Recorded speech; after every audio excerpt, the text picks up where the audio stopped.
नमस्कार दोस्तों, study IQ पर आप सभी का बहुत बहुत स्वागत है। जैसा कि आपको मालूम है, हम लोग आने वाले यूपीएससी सीएससी 2020 के मेंस एग्जामिनेशन के लिए, जो कि जनवरी के 8 जनवरी को शुरू होने वाला है, जनवरी के फर्स्ट वीक में शुरू होने वाला है, उसके लिए एक क्रैश कोर्स रन कर रहे हैं। ये डेडिकेटेड क्रैश कोर्स है और ये पूरा का पूरा क्रैश कोर्स आपको यूट्यूब पे एकदम फ्री में प्रोवाइड करवाया जा रहा है स्टडी आईक्यू चैनल के ऊपर। यदि आप लोग यूपीएससी की तैयारी कर रहे हैं और मेंस एग्जामिनेशन में भी अपीयर कर रहे हैं, इस कोर्स को ज़रूर देखिएगा, बहुत ज़्यादा हेल्पफुल हो सकता है आपके लिए ये course. Not only for UPSC, also यहाँ पे बताना चाहूँगा, यदि आप लोग UP PCS, MP PCS, Haryana PCS, Punjab PCS, जिनकी डेट्स अभी हाल ही में कुछ अनाउंस हुई हैं, यदि आप इनकी तैयारी भी कर रहे हैं तो प्लीज़ इस कोर्स को ज़रूर देखिएगा, because as you know pattern काफ़ी हद तक सिमिलर है with respect to UPSC, right. चलिए स्टार्ट करते हैं मेरे साथ। मेरा नाम है अनिरुद्ध। यदि आप लोग इस लेक्चर की पीडीएफ को या फिर मेरे पुराने लेक्चर्स की पीडीएफ को डाउनलोड करना चाहते हैं तो मेरे टेलीग्राम चैनल से कर सकते हैं। इसके अलावा सोशल मीडिया पे भी आप मेरे साथ जुड़ सकते हैं। ऑल्सो अगर आपको कोई क्वेरीज हैं तो मुझसे इंस्टाग्राम पे पूछ सकते हैं, मैं उनको आपको जवाब दे दूंगा। स्टडी आईक्यू ऐप को आप लोग आसानी से डाउनलोड कर सकते हैं from the Google play store, यानी कि एंड्रॉयड का जो प्ले स्टोर है वहाँ से आप इसको डाउनलोड कर सकते हैं। यदि आप यूपीएससी की तैयारी कर रहे हैं, आने वाले प्रीलिम्स की बात कर रहा हूँ, 2021 की या 2022 की या इवन 2023 की, तो इस कोर्स को ज़रूर बाय कीजिएगा। इसमें हमने पिछले 10 साल के पेपर्स को डिस्कस किया है। ऑल्सो हम इस कोर्स को टाइम टू टाइम अपडेट भी करते रहते हैं। इस कोर्स को आप मात्र 12 से 13 दिन में समाप्त कर सकते हैं, राइट। इस वीडियो में मैं आपके साथ मात्र 2 टॉपिक्स डिस्कस करने वाला हूं, और ये जो 2 टॉपिक्स हैं ये बेसिकली संबंध रखते हैं सेंटर स्टेट रिलेशंस के साथ, ठीक है। जो केंद्र और राज्यों के बीच में जो संबंध हैं उसके साथ जुड़े हुए ये टॉपिक्स हैं, जिसमें पहला टॉपिक है demand for 6th schedule status. इसमें हम बात करने वाले हैं the state of Arunachal Pradesh की, जिन्होंने इस साल एक बार फिर से अपने आप को इंक्लूड करने की डिमांड रखी, मांग रखी कि हमें छठी अनुसूची में जो और कई सारी स्टेट्स इंक्लूड की गई हैं, पहले आपको मालूम होगा 4 स्टेट्स इंक्लूडेड हैं, वो कह रहे हैं कि हमें भी 6th शेड्यूल का हिस्सा बनाया जाए। सेकेंडली हम बात करेंगे, बाय द वे जो पहले वाला टॉपिक है 6th शेड्यूल में, इसमें हम बात करेंगे क्या क्या फ़ायदे होते हैं 6th शेड्यूल में किसी भी स्टेट को इंक्लूड करवाने के, एंड 6th शेड्यूल के क्या क्या प्रोविजंस हैं जो कि आपको मालूम होने चाहिए। बहुत ही इंपॉर्टेंट टॉपिक है और आने के चांसेस बहुत ही ज़्यादा हैं, वेरी वेरी इंपॉर्टेंट, बिल्कुल भी लाइटली नहीं ले सकते हैं। Second important topic is inner line permit. ये टॉपिक थोड़ा सा ऑफ बीट है, लेकिन आने के चांसेस इसके भी काफ़ी ज़्यादा हैं, क्योंकि देखिए एक क्वेश्चन डेफिनेटली आता है, अगर आप देखें कुछ ऐसा थोड़ा हटके रहता है और थोड़ा नॉर्थ ईस्टर्न स्टेट्स के साथ संबंध रखता है, राइट। इनर लाइन परमिट में जब हम बात करने वाले हैं तो इनर लाइन परमिट की बात की जाएगी with respect to Manipur. Manipur एक ऐसा राज्य है जिसने 2020 में इनर लाइन परमिट का जो सिस्टम है उसको शुरू किया था। इसके पहले ये कुछ और राज्यों में भी चल रहा था, मोस्टली नॉर्थ ईस्टर्न स्टेट्स में ही चल रहा था, लेकिन अब मणिपुर ने भी इसको शुरू कर दिया है। इसकी भी बात की जाएगी कि असल में आईएलपी क्या होता है, इसकी हिस्ट्री की बात करेंगे, एंड ऑल्सो बात करेंगे इसका इम्पैक्ट क्या रहता है, पॉजिटिव्स नेगेटिव्स क्या क्या होते हैं, इन चीज़ों के बारे में बात की जाएगी, राइट। चलिए स्टार्ट करते हैं with the very first topic, that is demand for 6th schedule status. ये वेरी रिसेंट न्यूज़ आप देख सकते हैं, अगस्त 2020 की, अगस्त 27 2020 की न्यूज़ है। Arunachal assembly passes resolution for inclusion of state in the 6th schedule, ठीक है। Arunachal Pradesh assembly unanimously passed resolution for the entire state to be included in the 6th schedule of the constitution. अब before we move forward and talk about कि असल में 6th schedule क्या है और इसमें फ़ायदे क्या क्या हैं, पहले आपको जानना होगा कि असल में अरुणाचल प्रदेश की तरफ से ये ऐसी डिमांड पहली बार नहीं आई है, ठीक है। आपको बताना चाहूँगा कि 2014 की बात है, उस समय अरुणाचल प्रदेश ने कहा था कि हमारा जो है, ध्यान से देखिएगा ये वाला पैराग्राफ आपके सामने है, earlier in 2014 state government had demanded to amend the constitution and waive article 371 capital H and put Arunachal Pradesh under the provisions of Article 371 capital A and 371 capital G in line with Nagaland and Mizoram, ठीक है। अब थोड़ा सा इस चीज़ को ध्यान से देखिए, ये वाला मैप आपके सामने है। आपको मालूम होगा कि भारतीय संविधान में 2 बहुत ही इंपॉर्टेंट आर्टिकल्स थे, एक आर्टिकल 370 और एक आर्टिकल 371। आर्टिकल 370 आपको मालूम है अगस्त 2019 में भारतीय सरकार ने इसको रिपील कर दिया है। आर्टिकल 370 के तहत जम्मू एंड कश्मीर को स्पेशल स्टेटस दिया गया था, जो कि अब नहीं दिया गया है, राइट, जो कि अब छीन लिया गया है। सो ये आपका आर्टिकल 370 यहाँ से हट जाता है। नाउ इसके बाद आता है आर्टिकल 371। आर्टिकल 371 में कई सारे इसके आगे जाके सब पार्ट्स बनाए गए हैं। एक आर्टिकल 371 खुद से है, उसके बाद आर्टिकल 371 ए से लेकर के आप इस पूरे मैप में देख सकते हैं। आर्टिकल 371 ए ये रहा, उसके बाद जी ये रहा, सी ये रहा, देन एच ये रहा, बी ये रहा, एफ ये रहा, उसके बाद आर्टिकल 371 ये अकेला है, देन डी ये रहा। आप अंदाज़ा लगा सकते हैं कि कम से कम 7-8 स्टेट्स को स्पेशल स्टेटस दिया गया है अंडर आर्टिकल 371। और हर एक स्टेट की जिसको भी यहाँ पे स्पेशल स्टेटस दिया गया है, इसमें हर एक स्टेट की कुछ रिक्वायरमेंट्स थी जिसके चलते ये वाला स्टेटस उनको प्रोवाइड किया गया था। इतनी बात क्लियर है। अब हुआ क्या कि 2014 में जो अरुणाचल प्रदेश की डिमांड थी, उन्होंने क्या कहा कि जो हमको आर्टिकल 371H के तहत डाला गया है ना, हमको इसमें से निकाल करके नागालैंड और मिजोरम की तरह आर्टिकल 371A में या फिर आर्टिकल 371G में डाल दिया जाए। ठीक है, सो यहाँ पे आप देख सकते हैं मिजोरम आर्टिकल 371G के तहत है, नागालैंड 371A के तहत है। इन्होंने कहा कि हमें H से निकाल करके A या G में डाल दिया जाए, राइट। आर्टिकल 371A और G क्यों प्रोवाइड किए गए हैं उनको जान लेते हैं। जो आर्टिकल 371A और G है, ये बेसिकली स्पेशल प्रोटेक्शन प्रोवाइड करते हैं with respect to religious and social practices, customary laws and rights to ownership and transfer of land. तीनों ही चीज़ें अपने आप में इक्वली इंपॉर्टेंट हैं, रिलीजियस और सोशल प्रैक्टिसेस, ठीक है, जो आपकी जो भी गतिविधियां हैं, जो धार्मिक गतिविधियां आपको करनी है, उसके बाद जो भी आपके कस्टमरी लॉज हैं, ठीक है, उनको लेकर, एंड जो भी आपका राइट टू ओनरशिप, जो भी आपका ज़मीन को लेके जो अधिकार हैं आपके, ट्रांसफ़र को लेके, ओनरशिप को लेके to the tribal people in the state of Nagaland and Mizoram respectively. ये तीनों चीज़ें इन दोनों स्टेट्स को प्रोवाइड की गई हैं अलग अलग आर्टिकल में।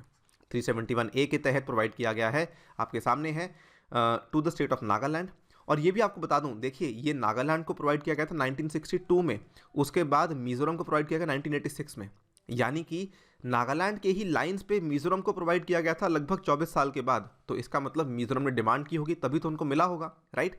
अब सिमिलरली 1986 के बाद अरुणाचल को इसमें डाला गया था 1986 में ही, लेकिन अब अरुणाचल ने 2014 में ये मांग की कि हमारे पास ये वाले राइट्स नहीं हैं जो कि नागालैंड और मिजोरम के पास हैं, इसीलिए हमें भी ये वाले राइट्स दिए जाने चाहिए। So this was what Arunachal demanded in 2014, ठीक है। For Arunachal Pradesh under article 371 capital H, state governor has special responsibility with respect to law and order in the state and in the discharge of his functions and in relation thereto. ठीक है, कि यहाँ पर जो राज्यपाल हैं उनके पास special powers दी गई हैं कि वो कानून व्यवस्था के लिए यहाँ पे स्पेशल रिस्पॉन्सिबिलिटी रखते हैं। अब ये वाली चीज़ ऑब्वियसली अरुणाचल प्रदेश की जो डिमांड की गई थी इसको नहीं सुना गया था।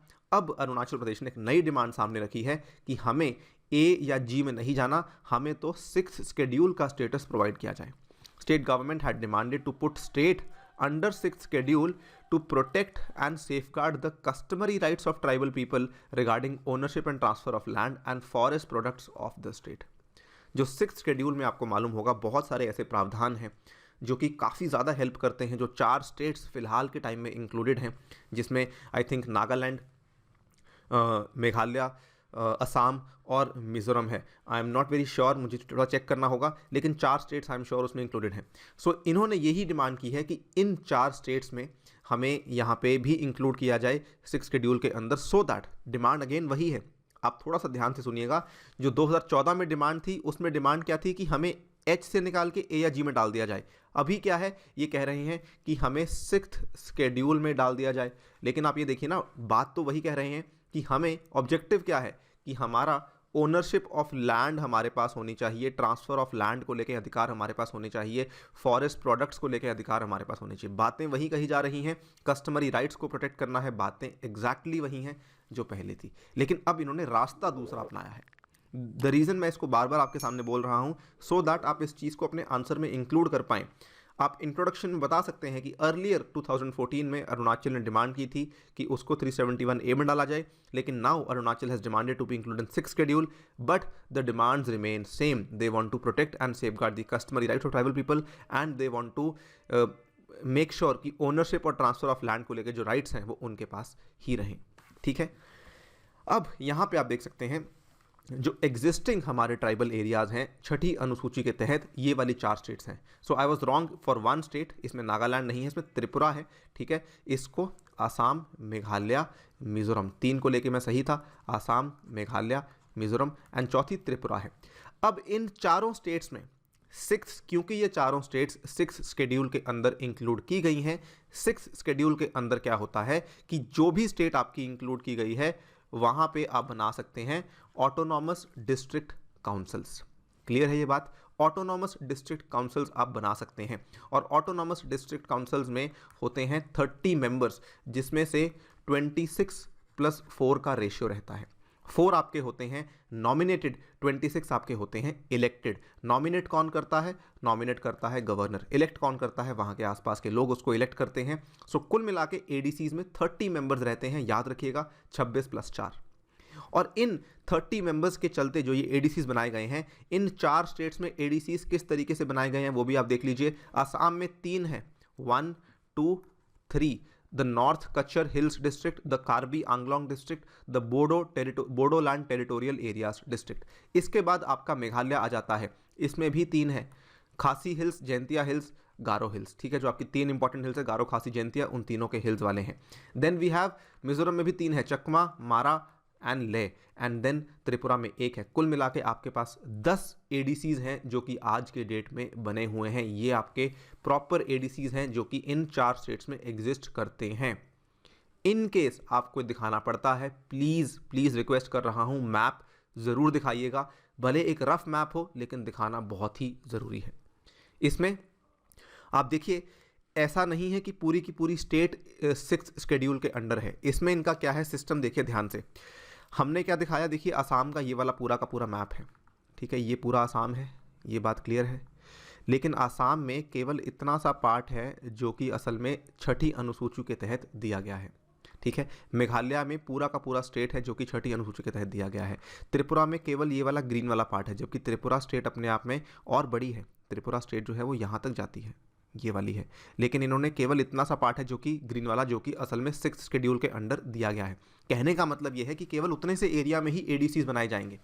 और मिजोरम में भी केवल इतना सा एरिया है जहाँ पे आपका एडीसीज बनाए गए हैं, बाकी एरिया में एडीसीज नहीं है। सो थोड़ा सा आप आइडिया दे सकते हैं कि जी ये वाले 4 स्टेट्स हैं जहाँ पे एडीसीज बनाए गए हैं। अब अगर आप देखें व्हाट आर दी एडवांटेजेस, अगर आप किसी भी स्टेट को 6 शेड्यूल के अंडर लाते हैं, उसके फ़ायदे क्या हैं। सबसे पहले ऑटोनॉमस डिस्ट्रिक्ट काउंसिल्स। ध्यान से सुनिएगा क्या होता है। मैं आपको 5-6 चीज़ें बताने वाला हूँ, लेकिन याद करने का तरीका बहुत ही आसान है। 3 चीज़ें होती हैं किसी भी लोकतंत्र को चलाने के लिए, 3 चीज़ें चाहिए होती हैं, इतनी तो आपको जानकारी होगी। लेजिस्लेचर, एग्जीक्यूटिव और जुडिशरी। सबसे पहले अगर हम एग्जीक्यूटिव की बात कर लेते हैं, ऑटोनॉमस डिस्ट्रिक्ट काउंसिल्स का मतलब ये है कि यहाँ पर एडीसीज ऐसी बॉडीज़ हैं जो कि रिप्रेजेंट करती हैं एक डिस्ट्रिक्ट को, जिसमें to which the constitution has given varying degree of autonomy within the state legislature. ठीक है, सो ऑटोनॉमस डिस्ट्रिक्ट काउंसिल्स आपका एक तरीके से ऐसी बॉडीज़ हैं जिसमें आपने डिस्ट्रिक्ट के लोगों को रिप्रेजेंटेशन दिया हुआ है, प्रतिनिधित्व दिया हुआ है, और जिसमें कॉन्स्टिट्यूशन ने उनको बहुत सारी स्पेशल पावर्स दे रखी हैं। जब आप इसका जिक्र करेंगे ये वाला पॉइंट ज़रूर लिखिएगा कि इसमें 30 मेंबर्स होते हैं, 26+4। इसके बाद लेजिस्लेटिव पावर्स की बात करेंगे। जो लेजिस्लेटिव पावर्स हैं वो असल में एडीसीज के पास ही दी गई हैं। ठीक है, तो लेजिस्लेचर की बात करें अगर ये वाली, तो ADCs are empowered to make legislative laws with due approval from the governor, कि गवर्नर का अगर उनको अप्रूवल मिल जाए तो वहाँ पर एडीसीज जो हैं वो लेजिस्लेटिव लॉज भी बना सकती हैं। Limitation to power of parliamentary और state legislature over autonomous region, ये भी बड़ी अच्छी बात है, ये भी लेजिस्लेचर का ही हिस्सा है। लेजिस्लेचर में 2-3 पॉइंट्स आते हैं। मेन पॉइंट आपका एडीसी वाला आएगा कि लेजिस्लेटिव पावर एडीसी को दी गई है और ये कॉन्स्टिट्यूशन के द्वारा दी गई है। केवल एक ही चीज़ होती है कि अप्रूवल चाहिए होता है राज्यपाल से। दूसरा, क्योंकि आपके एडीसीज बनाए गए हैं, इसका मतलब जो आपके पार्लियामेंट के कानून है और जो आपके स्टेट लेजिस्लेचर के कानून है वो ऑटोनॉमस रीजन के ऊपर नहीं लगते हैं, अनलेस या तो प्रेसिडेंट अप्रूवल दे या फिर गवर्नर अपना अप्रूवल दे। ठीक है, तो यहाँ पे ध्यान से देखिए। अब आसाम का मान लीजिए कोई लॉ आया है, तो आसाम का जो लॉ है वो असल में केवल और केवल इतने पार्ट में ही लगेगा। ठीक है, वो इस पार्ट में नहीं लगेगा। जो रेड वाला पार्ट है इसमें नहीं लगेगा, वो केवल ग्रीन वाले पार्ट में ही लागू होगा। इसका मतलब क्या है कि ऑटोनॉमस डिस्ट्रिक्ट काउंसिल्स अपने हिसाब से अपने कानून बना सकते हैं और बाहर से आए हुए कानूनों के ऊपर सीमाएं भी लगा सकते हैं कि जी नहीं, हम इस कानून को नहीं मानते। तो लेजिस्लेचर के हिसाब से ये आपके 2-3 पॉइंट्स हैं जिनको आप 2 पॉइंट्स में भी क्लब करके लिख सकते हैं। Obviously I told you second point होता है जुडिशरी का, तो जुडिशियल पावर्स भी इनको बहुत सारी दी गई हैं। जो ऑटोनॉमस डिस्ट्रिक्ट काउंसिल्स हैं ये अपने आप में ग्राम न्यायालय भी स्थापित कर सकते हैं, विलेज कोर्ट स्थापित कर सकते हैं within their jurisdiction to hear trial cases involving the tribes. ठीक है, तो ये अपने आप से अपने केसेस को सुन सकते हैं। ये वाली पावर भी इनको संविधान के ही द्वारा दी गई है। रेगुलेटरी पावर भी है। The district council can establish, construct और manage primary schools, dispensaries, market, ferries, fisheries, roads and so on in the district. ये जो रेगुलेटरी पावर है, यहाँ पे आपका आता है एग्जीक्यूटिव का रोल, कि जहाँ पर ये अपनी एग्जीक्यूटिव पावर्स को भी कंट्रोल कर सकते हैं, कि ये अपने प्राइमरी स्कूल्स हुए, डिस्पेंसरीज हुई, मार्केट्स हुई, इनको भी रेगुलेट कर सकते हैं। It can also make regulations for the control of money lending and trading of non tribal, जो नॉन आदिवासी लोग हैं वो किस तरीके से साहूकारी करते हैं, किस तरीके से व्यापारी करते हैं, उसका भी ये रेगुलेशन लेकर आ सकते हैं। And tax revenue collection, again a very very executive thing to do, ये भी एग्जीक्यूटिव का हिस्सा है। The district and regional councils are empowered to assess and collect land revenue and to impose various taxes. आपको कुछ भी नहीं करना, आपके सामने आपको लग रहा होगा 7-8 पॉइंट हैं, लेकिन याद करिए इस तरीके से, लेजिस्लेचर ये है, एग्जीक्यूटिव ये है, जुडिशरी ये है, बहुत ही आसानी से आपको याद हो जाएगा। क्लियर है बात? लेकिन ऐसा नहीं है कि केवल अच्छी बातें ही हैं, कुछ कुछ इश्यूज भी सामने आते हैं।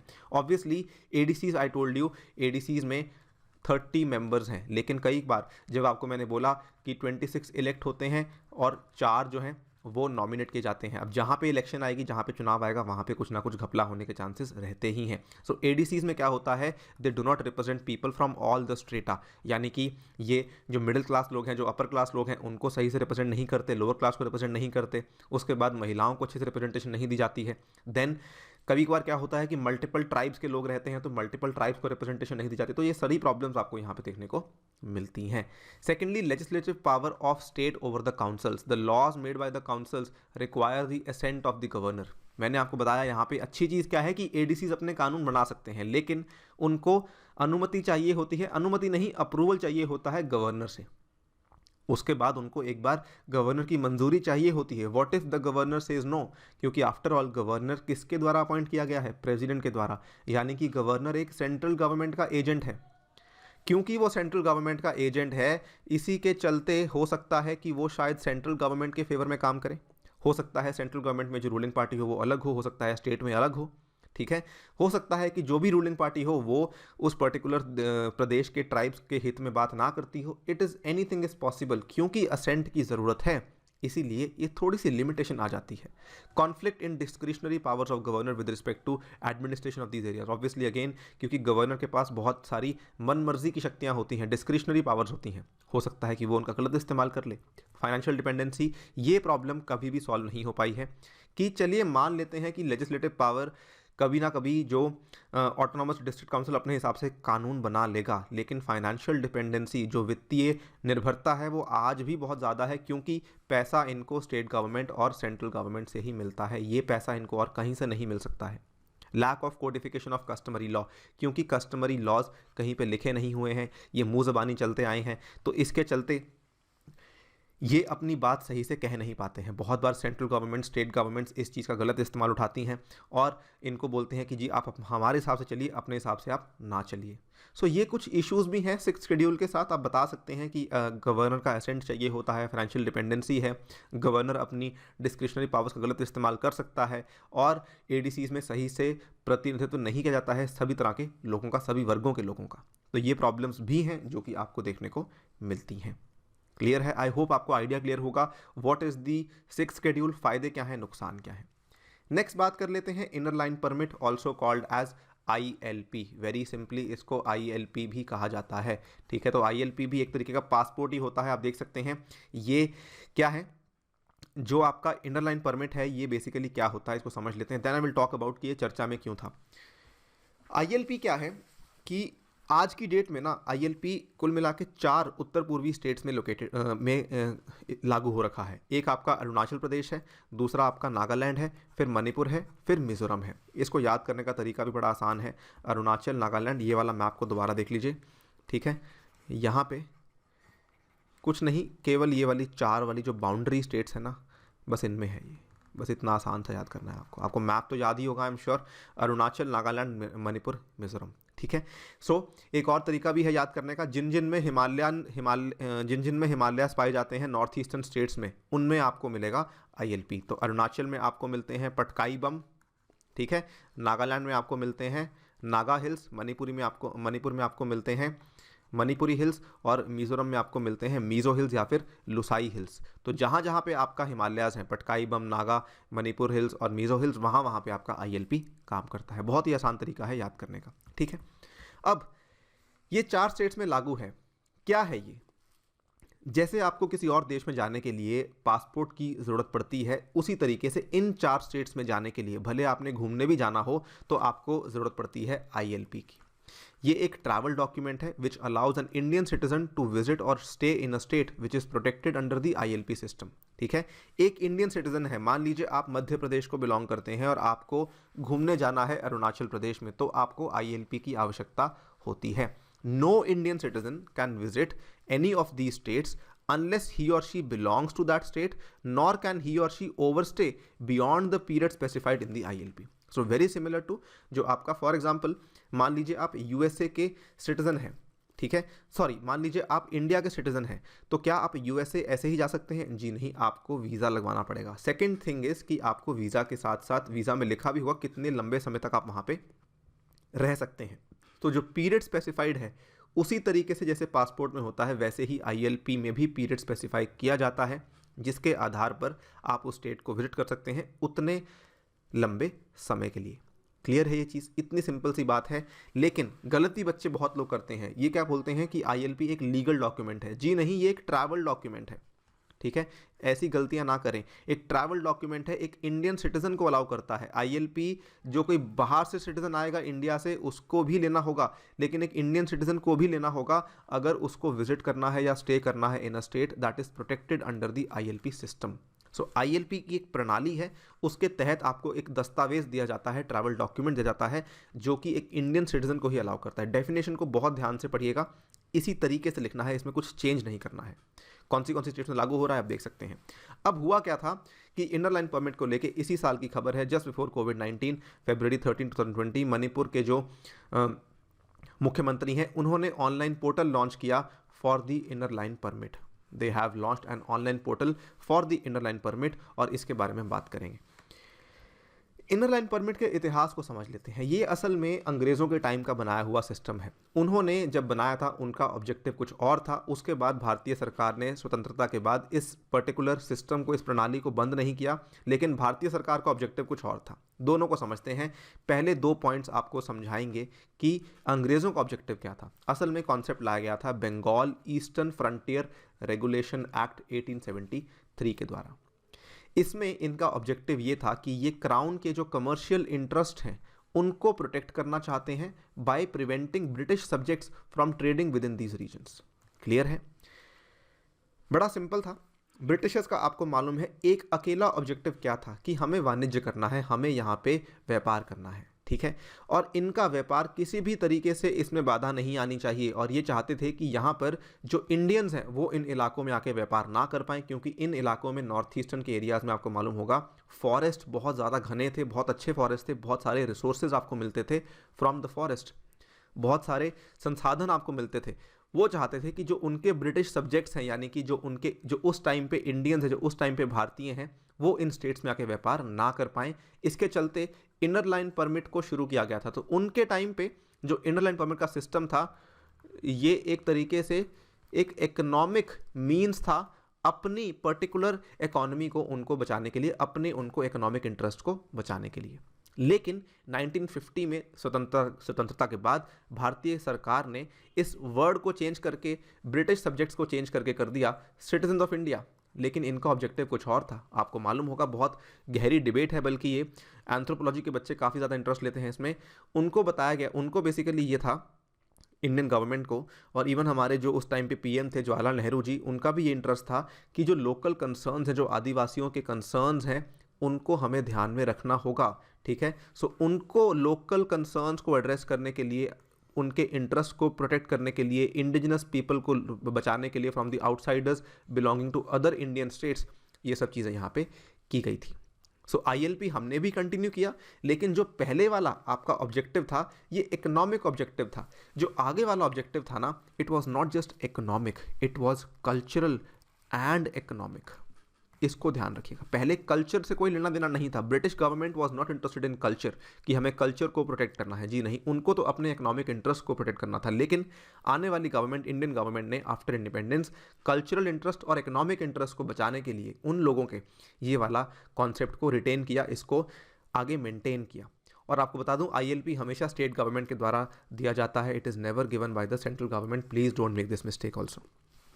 इसी ILP के चलते हुआ क्या था, पहले 3 स्टेट्स के पास था, फिर मणिपुर ने जनवरी 1, 2020 में इशू करना शुरू किया था, और इन्होंने कहा था कि we will be issuing 4 types of permits, जिसमें आप देख सकते हैं टेम्पररी, रेगुलर, स्पेशल और लेबर परमिट्स। ठीक है, तो आई थिंक जो टूरिज्म वाला परमिट आता है वो टेम्पररी में आता है, जो बहुत सारे बच्चे सोच रहे होंगे, बहुत सारे लोग सोच रहे होंगे कि हमें मणिपुर विजिट करना है फॉर टूरिज्म, तो उसमें टेम्पररी विजिट आता है। रेगुलर विजिट जो है वो व्यापारियों के लिए होता है, अगर आप वहाँ पे कुछ काम करते हैं या वहाँ पे आपका कुछ लेन देन है, तो रेगुलर विजिट आपको मिल जाता है, जिसमें आप कुछ टाइम के बाद जा सकते हैं, आ सकते हैं। ठीक है, सो असल में मणिपुर ये वाले जो बिल को पास करने की कोशिश काफ़ी लंबे समय से कर रहा था, लगभग 2018 से ये कोशिश चलती आ रही थी, एंड अब जब ये कोशिश फाइनली पूरी हुई थी 2020 में, जब इसको लागू करना शुरू कर दिया था। असल में ये लंबा समय क्यों लगा, बिकॉज मणिपुर में आपको मालूम होगा बहुत सारे जनजाति रहते हैं, बहुत सारे ट्राइबल लोग रहते हैं, आदिवासीज हैं, तो ये चीज़ समझ नहीं आ रही थी कि असल में मणिपुर का सिटीज़न कौन है, क्योंकि जो इंसान मणिपुर का ही सिटीज़न है, जो इंसान मणिपुर को ही बिलोंग करता है, उसको ILP की आवश्यकता नहीं है। सो क्योंकि इस चीज़ को लेके डिबेट्स और नेगोशिएशंस चल रही थी, और फिर फाइनली ये डिसाइड किया गया था कि 1951 के सेंसस के अकॉर्डिंग एक कट ऑफ ईयर रखा जाएगा फॉर द डेफिनेशन कि मणिपुरी लोग कौन हैं, जिसके चलते ये फाइनल डिसाइड किया गया था कि जी हाँ, ये लोग मणिपुर के लोग हैं, और इसके अलावा सभी लोगों को ILP की आवश्यकता रखनी होगी। ठीक है, सो ये आपको पूरी डिबेट देने की आवश्यकता बिल्कुल नहीं है, आपको केवल इतना बताना है कि मणिपुर ने इस साल से लागू करना शुरू किया था, और उसकी थोड़ी हिस्ट्री आपको बतानी है इन केस आपको सवाल आता है, एंड अब आपको बताना है कि कौन सी स्टेट्स में ये चल रहा है। फाइनली बात करें कि इसका इम्पैक्ट क्या है। देखिए, जब मैं आपके साथ इसके इम्पैक्ट की बात करूंगा, don't get confused, because it has a mixed impact. ठीक है, ऐसा नहीं है कि ये इसका स्ट्रेट फॉरवर्ड इम्पैक्ट है, इसका मिक्स्ड इम्पैक्ट है। इकोनॉमिक इम्पैक्ट की बात करें, देखिए दोनों तरह के इम्पैक्ट्स हैं। आपको कैसे देखना है, आपको तो ऐसा देखना है कि एक तो आउटसाइडर्स हैं, एक ट्राइबल्स हैं, एक नॉन ट्राइबल्स हैं। ठीक है, इनको मैं बोल रहा हूँ इनसाइडर्स। इनसाइडर्स 2 तरह के हैं, एक ट्राइबल्स हैं और एक नॉन ट्राइबल्स हैं, और एक आपके आउटसाइडर्स हैं, जो कि कोई भी हो सकता है। वो आउटसाइडर कोई आउटसाइड ट्राइबल भी हो सकता है, आउटसाइड नॉन ट्राइबल भी हो सकता है। मान लीजिए ट्राइबल कोई छत्तीसगढ़ का ट्राइबल उठ के यहाँ चला जाएगा, तो होगा वो आउटसाइडर ही। ठीक है, तो आपको तो केवल ये देखना है, एक आउटसाइडर है और एक इनसाइडर्स है। इनसाइडर्स में लेकिन 2 तरह के लोग हैं, ट्राइबल्स हैं और नॉन ट्राइबल्स हैं। अब देखिए, by imposing restrictions on the entry of outsiders into these hill states, there are apprehensions that tourism gets affected and local economy is not able to achieve its potential. Obviously जो हिल states हैं वहाँ पे tourism बहुत अच्छा source of revenue होता है, लेकिन जब आपने उनको आने से इनकार कर दिया तो टूरिज्म पे इम्पैक्ट हो सकता है। ये क्या हो गया, ये हो गया आपका negative impact. Scope of error in issuing these documents, it has been observed due to human intervention which causes inconvenience to the visitors. ठीक है, अब मान लीजिए कोई इनसाइडर ट्राइबल था जो कि बाहर जाके रहने लग गया, लेकिन वापस आना चाहता है, अब उसको तकलीफ हो रही है, उसको अपने डॉक्यूमेंट्स बनाने में तकलीफ हो रही है। This again is a negative impact. ठीक है, फेयर्स ऑफ मार्जिनलाइजेशन। अब क्या हुआ, such as in Meghalaya, Meghalaya में भी देखिए, मेघालय में आपका ये सिस्टम लागू नहीं है, लेकिन मेघालय में क्योंकि लागू नहीं है तो क्या हुआ, a sizeable chunk of non tribal population also resides. अब इसमें क्या है कि जो आपका नॉन ट्राइबल पॉपुलेशन, जब वो, आप देखिए इसको इस तरीके से समझना होगा, थोड़ा सा कॉम्प्लेक्स है ये, कि आज मान लीजिए कि मणिपुर में जो नॉन ट्राइबल लोग हैं वो एकदम से ज़्यादा बढ़ जाते हैं। उस केस में जो ट्राइबल लोग हैं उनको मार्जिनलाइजेशन फेस करनी पड़ सकती है, क्योंकि उन्होंने बाहर से किसी को आने से इनकार कर दिया है। थोड़ा सा कॉम्प्लेक्स है, बट ऐसा भी पॉसिबल हो सकता है।